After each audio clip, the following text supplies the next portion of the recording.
Judaism is a religion of memory and hope.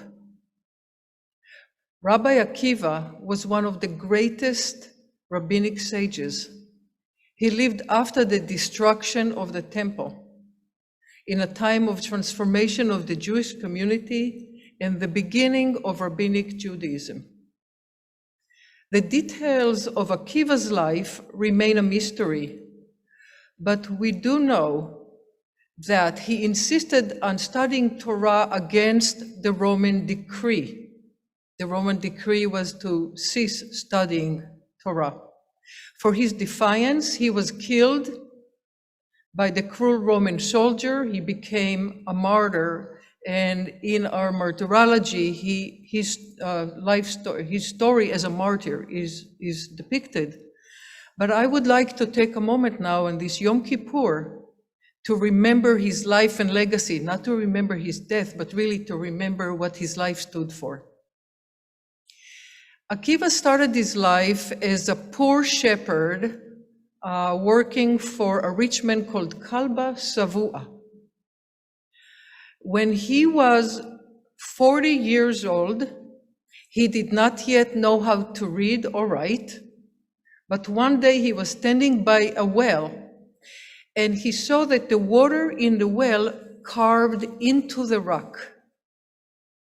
And he wondered about it and said to himself, if soft water can sculpt a hard stone, then the word of Torah, which are hard as iron, all the more so, they will carve my heart and my mind, which is only made of flesh and blood.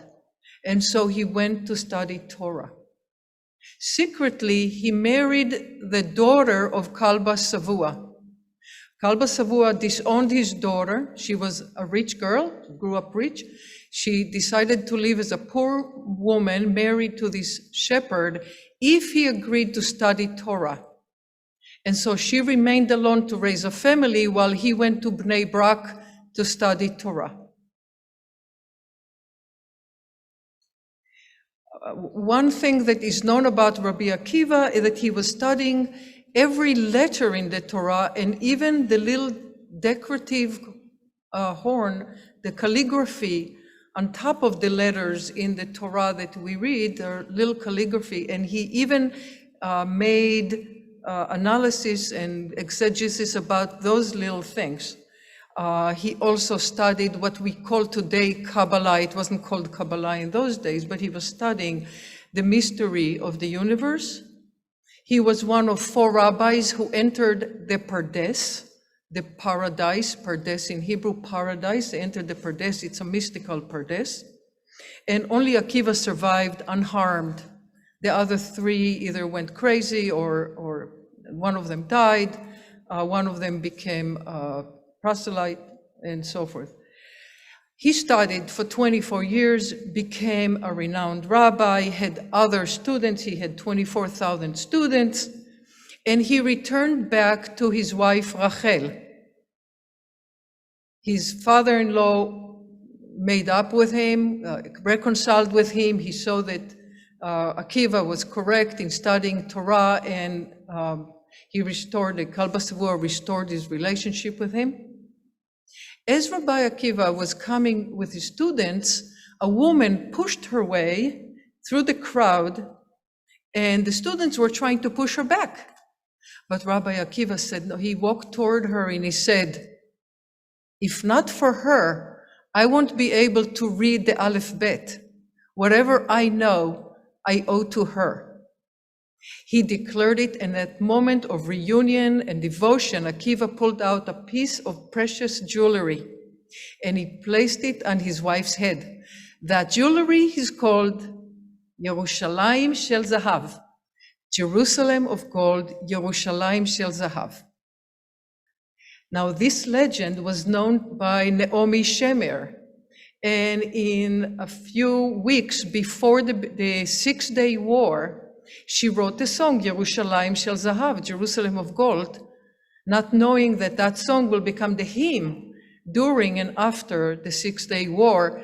And in fact, there was a prophecy in it we cannot return to the old city, right? There was some sadness in that song. After the Six-Day War, she added another bite to that song, which talks about the return. And so there is a relationship now between Rabbi Akiva, life of hardship, life of deprivation, but life of hope, with the song Yerushalayim Shel Zahav, because when it was written, we could not go to the old city. We couldn't go to the Dead Sea through Jericho, because that was part of the West Bank. Now it's part of what we call Judea. And we learned so much from Akiva about living with memory and hope. We remember his legacy for his life and his wife Rachel and the sacrifice that she made. We learned that you can start studying at the age of 40. And I know some people here are a little older than 40. It doesn't mean anything. You can continue studying into late age. Do what Akiva did and continue studying. You can grow up poor and then become honorable and wealthy. And we learn one thing, okay. Akiva saw the destruction of the temple, but he taught us not to despair. He taught us that our Torah can be portable, that we can take the Torah to Babylon or to America or to Europe, wherever Jews lived. The Torah came with them, and Judaism continued to flourish wherever Jews lived. In honor of Akiva and Rachel, and with the poetry of Naomi Shemer, I wish to share with you one verse from Yerushalayim Shel Zahav, and for those who know the song, please join me for the refrain. אוויר הרים צלול כיין, וריח אורנים, נישא ברוח הארבעים, עם כל פעמונים, ובתרדמת אילן ואבן, שבויה בחלומה,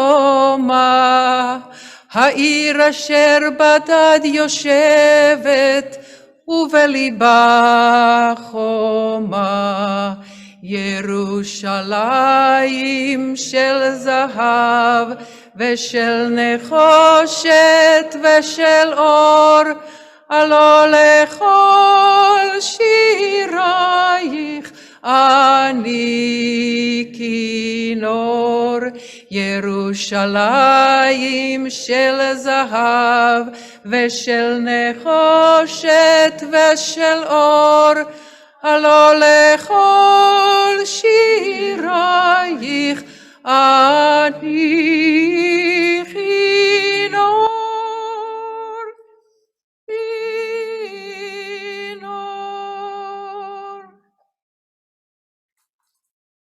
Thank you, Cantor Naima.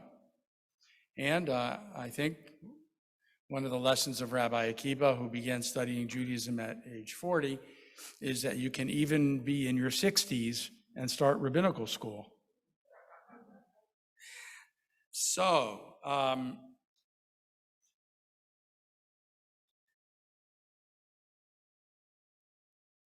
also a reminder that Naima's presentation just now, Cantor's presentation, was done now instead of during the Musaf service. The Musaf service will therefore be a little bit shorter.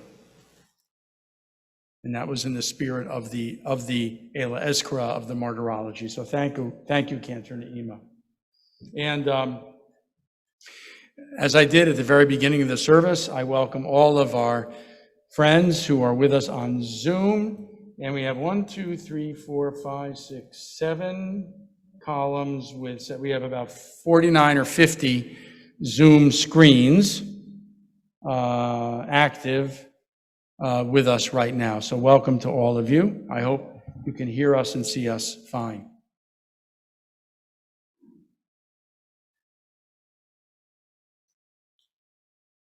Just